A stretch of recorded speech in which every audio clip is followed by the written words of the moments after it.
ஏதாவது ஆதாரம் கிடைக்காமலே போயிடும். ஏய், உன்னை சும்மா விட மாட்டேன். உனக்கு உங்க அப்பா சப்போர்ட் இருந்தாலும் சரி, அந்த ஆண்டவன் சப்போர்ட் இருந்தாலும் சரி, உன்னை ஜெயிலுக்கு அனுப்பாம நான் ஓயவே மாட்டேன். எங்க தாரணியும் ஓய மாட்டான்.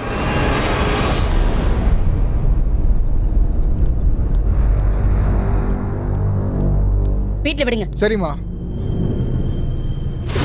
கொழுப்பு பத்தியா அதுக்கு? சரி விடுறா, அது எப்பவும் அப்படிதானே. நானே என் ட்ரெஸ்ஸை எடுக்காம வந்துட்டேன்னு நினைச்சேன், அதுவே வந்து கொடுத்துட்டு போயிருச்சு. சார், எங்க அக்கா பேசுனதெல்லாம் பெருசா எடுத்துக்காதீங்க சார்.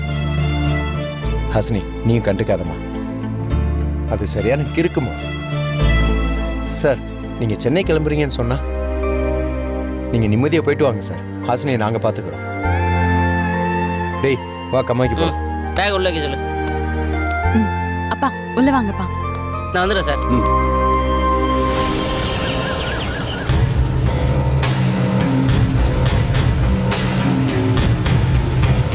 ரங்கநாயகி, அட இல்ல, என்ன இந்த பக்கம் தனியா நடந்து போயிட்டு இருக்க? உனக்கு போன் பண்ண லைனே கிடைக்கல.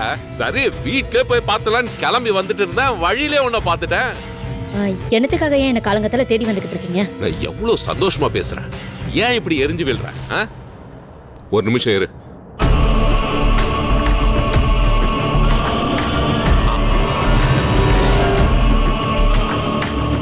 என்னங்கய்யா இது? உள்ள என்ன இருக்குன்னு பாரு. ஐயோ, என்னங்கய்யா இம்புட்டு பணம்?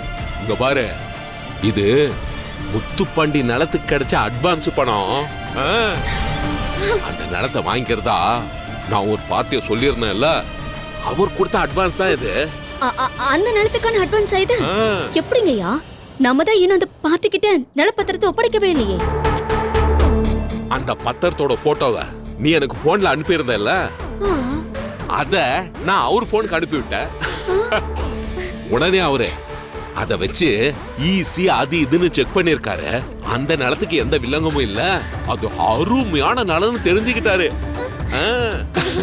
அப்புறம் அவரே என்ன நேர்ல அழைச்சு, அந்த நிலத்தை வேற யாருக்கும் கொடுத்துடாதீங்க, இப்போவே அட்வான்ஸ் 30 லட்சத்தை பிடிங்க, நிலத்தை கரையம் பண்ணும் போது மீதி பணம் தரேன்னு சொல்லி இந்த பணத்தை கொடுத்தாரு. 30 லட்சமா?